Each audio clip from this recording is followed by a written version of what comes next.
ರಾಜಸ್ಥಾನದಲ್ಲಿ ವಾಲ್ಮೀಕಿ ಸಮುದಾಯದ ರಾಮೇಶ್ವರ ವಾಲ್ಮೀಕಿ ಎಂಬ ಯುವಕನನ್ನ ಲಿಕ್ಕರ್ ಮಾಫಿಯಾದವರು ಅಕ್ರಮವಾಗಿ ಬಂಧಿಸಿಟ್ಟು ಅಮಾನುಷವಾಗಿ ಹತ್ಯೆ ಮಾಡಿದ ದುಷ್ಕರ್ಮಿಗಳನ್ನ ಬಂಧಿಸಿ ಕಠಿಣ ಶಿಕ್ಷೆಗೆ ಗುರಿಪಡಿಸಬೇಕೆಂದು ಅಖಿಲ ಭಾರತೀಯ ಸಫಾಯಿ ಮಜ್ದೂರ್ ಕಾಂಗ್ರೆಸ್ ಸಂಘಟನೆ ಶುಕ್ರವಾರ ಪ್ರತಿಭಟನೆ ನಡೆಸಿ ಜಿಲ್ಲಾಧಿಕಾರಿ ಮೂಲಕ ರಾಜಸ್ಥಾನ ಸಿಎಂಗೆ ಮನವಿ ರವಾನಿಸಿದ್ರು.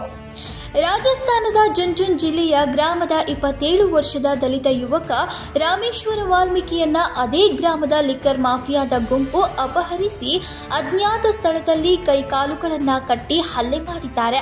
ಈ ಪ್ರಕರಣ ಕೇಂದ್ರ ಸರ್ಕಾರ ಗಂಭೀರವಾಗಿ ಪರಿಗಣಿಸಬೇಕು.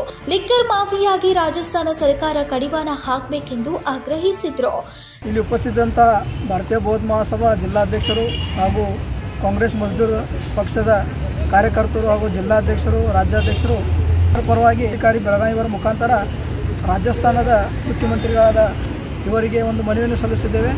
ಆ ಮನವಿಯಲ್ಲಿ ವಿಷಯ ಏನಂತಂದರೆ ಜುಂಜಡವಾಡ ಡಿಸ್ಟಿಕ್ನಲ್ಲಿ ಒಬ್ಬ ದಲಿತ ಯುವಕನನ್ನು ಬರ್ಬರವಾಗಿ ಹತ್ಯೆ ಮಾಡಿ ಅವರ ಚಿತ್ರಹಿಂಸೆ ನೀಡಿ ಅವರನ್ನು ಹತ್ಯೆ ಮಾಡಿರುತ್ತಾರೆ. ಆ ಹತ್ಯೆಯನ್ನು ನಾವು ಎಲ್ಲ ದಲಿತ ಸಂಘಟನೆ ಪರವಾಗಿ ವಿವಿಧ ದಲಿತ ಸಂಘಟನೆ ಪರವಾಗಿ ವಿಷಾದ ವ್ಯಕ್ತಪಡಿಸುತ್ತೇವೆ. ಅದೇ ರೀತಿ ಆ ಹತ್ಯೆಯಾದ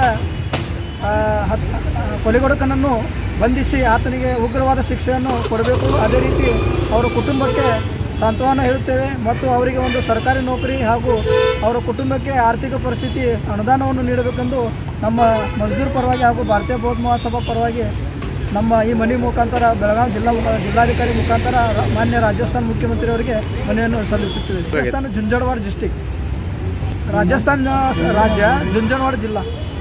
ಸಂಕಲ್ಪ ಶಿಂದೆ, KMM ಕನ್ನಡ, ಬೆಳಗಾವಿ.